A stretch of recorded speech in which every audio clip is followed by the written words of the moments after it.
So I see on your resume here that you're fluent in English, Spanish, and French. We don't have a lot of Spanish or French speaking customers, but if we do, I'm hoping that we can count on you for those translation services.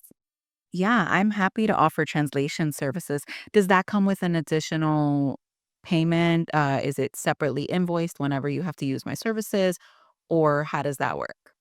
No, your pay doesn't include, bilingual services. The salary that we're currently offering, it's just in general, but, we do ask, that you participate actively in the improvement of our company, and sometimes we have to communicate with, people who don't speak our language, and you would be a great asset if you could just do that for us, sort of like a favor. Out of sheer curiosity, if I were to not be available to translate or I wasn't fluent in multiple languages, how would you communicate or how have you been communicating with your non-English speaking clients? We would contact the translator line that we've been using. So your company is willing to pay a translator line to translate, but you're going to have someone in-house that can provide these services on demand whenever needed, and you're not willing to pay extra for that. And the reason I'm asking is because, I paid a lot of money to learn French and to become fluent in Spanish, and it wasn't a favor that someone did for me. I had to put in the time and I had to put in the effort to learn these languages.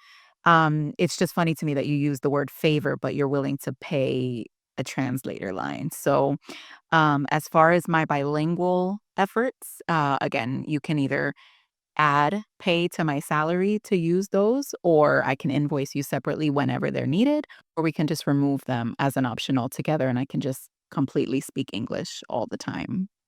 So, Veronica, after looking over the salary and the job description, did you have any questions? Yes, actually, in the job description, I see at the bottom it says additional duties as assigned.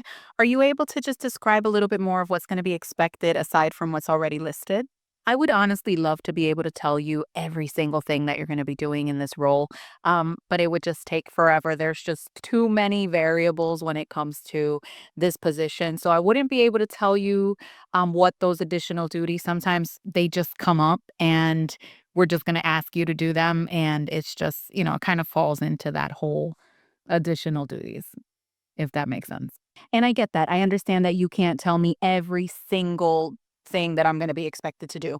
But where does it end? At what point do you now add 15 additional duties to my job description without additional pay? I hope that makes sense. It does make sense. There's really just no way for me to list everything out for you. We really look for team players and you know, team members that are willing to step up in times of need. I just hope you understand where I'm coming from. It leaves it open for you to be able to expect.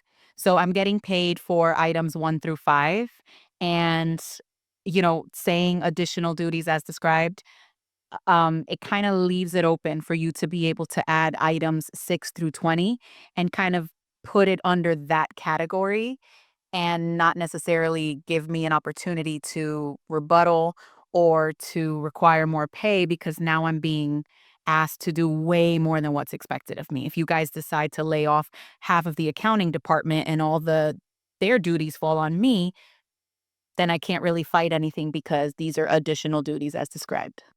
Well, we have your resume and we'll be in contact.